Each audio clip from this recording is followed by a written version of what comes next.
Hai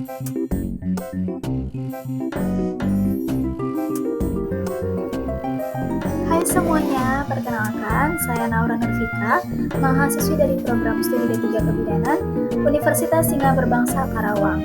Di video kali ini saya akan menjelaskan mengenai deteksi dini kanker serviks dan cara pencegahannya. Disimak baik-baik ya. Apakah kamu sudah siap mendengar materinya? Langsung saja kita mulai yuk. Sebenarnya berapa banyak sih kasus kanker serviks di Indonesia? Nah, sebagai salah satu penyebab utama kematian penyakit tidak menular, kanker terus menjadi beban yang semakin meningkat secara global. Pada tahun 2022, tercatat bahwa kanker menyebabkan kematian sekitar 9,7 juta orang atau 18,7% dari seluruh kematian di seluruh dunia per tahun. Di Indonesia sendiri, jumlah kasus tertinggi yaitu kanker payudara, yang diikuti dengan kanker serviks pada perempuan.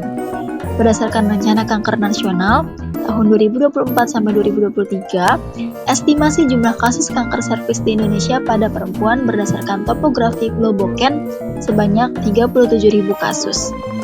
Tapi kanker serviks itu apa sih? Kanker serviks adalah kanker yang terjadi pada leher rahim atau serviks, yaitu bagian bawah rahim yang menghubungkan rahim ke vagina.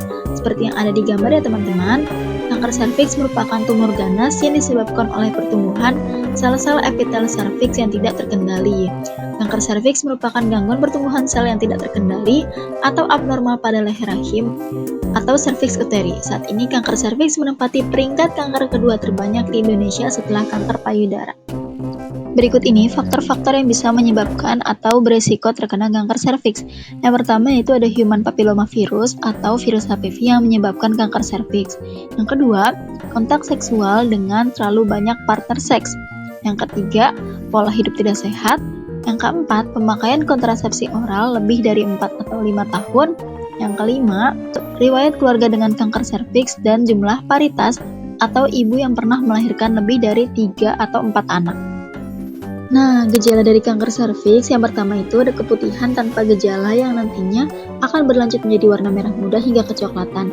Yang kedua, biasanya sering terjadi nyeri terutama pada bagian perut bawah. Yang ketiga, adanya perdarahan yang lazim terjadi terutama di luar siklus menstruasi. Kemudian, adanya gangguan pada buang air kecil yang disertai dengan penurunan berat badan yang progresif. Kalau kasusnya sebanyak itu, gimana kita bisa mencegahnya? Kita bisa cegah dengan vaksin HPV. Vaksin HPV inilah yang digunakan untuk mencegah infeksi human papillomavirus. Nah, vaksinasi HPV ini akan lebih bekerja jika diberikan sebelum terpapar virus atau sebelum seseorang aktif secara seksual, yakni usia idealnya itu pada usia 9 hingga 14 tahun. Di Indonesia sendiri, vaksin HPV ini sudah masuk dalam program imunisasi sekolah atau BIAS untuk anak perempuan kelas 5 dan 6 SD. Selain vaksin, kita juga bisa melakukan deteksi dini kanker serviks dengan tes pap smear. Tes pap smear yaitu menjadi standar utama untuk mendeteksi kanker serviks. Dilakukannya dengan mengambil sampel untuk mencari sel yang abnormal yang berpotensi menjadi kanker. Alternatif deteksi dini dari pap smear yaitu kita bisa melakukan IVA test. IVA test yaitu inspeksi visual dengan asam asetat, yakni pemeriksaan screening kanker serviks yang lebih murah, praktis, dan sangat mudah untuk dilakukan karena dapat dilakukan oleh tenaga kesehatan seperti bidan dan perawat. Itu dia teman-teman penjelasan video kali ini. Gimana? Udah paham belum?